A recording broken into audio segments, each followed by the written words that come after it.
As recently as a month ago, that familiar clash, should they stay or should they go, confronted only one UCLA player facing a decision about his NBA future. Slogging through the early stages of rehabilitating a serious knee injury, Chris Smith contemplated two choices.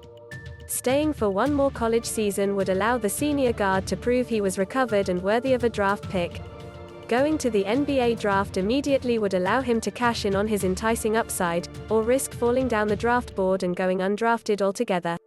Now, in the wake of the Bruins' storybook run to the Final Four, a few of Smith's previously unheralded teammates might find themselves facing a similar conundrum. 5 consecutive nationally televised victories, including upsets of second-seeded Alabama and top-seeded Michigan, spotlighted sophomore guards Johnny Juzang and Jaime Jaquez Jr. as intriguing NBA prospects.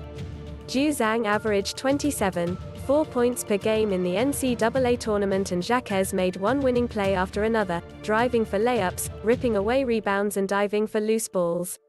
Hey, Charlotte Hornets and Miami Heat, what do you think of us now?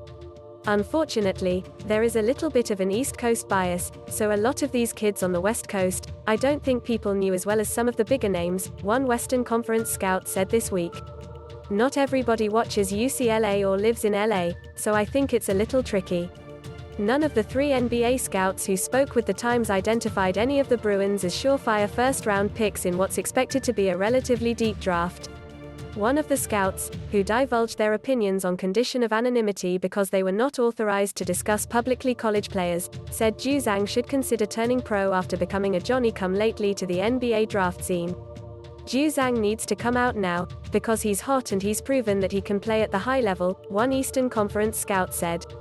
I think going back might hurt him.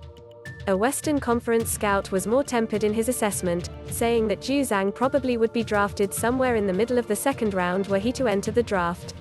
Juzang is no. 63 on ESPN's list of the best available college players, meaning he could risk going unselected in a draft that includes 60 picks in 2 rounds, which includes foreign players. He's a little one-dimensional as a scorer right now, like he's got to figure out ways to show us that he can do more things than that, the Western Conference scout said. From a scoring perspective, he scored at all 3 levels. I thought he did a really good job in the tournament, it's just we need a little bit bigger of a sample size from him. Smith faces a trickier decision after tearing the anterior cruciate ligament in his left knee December 31.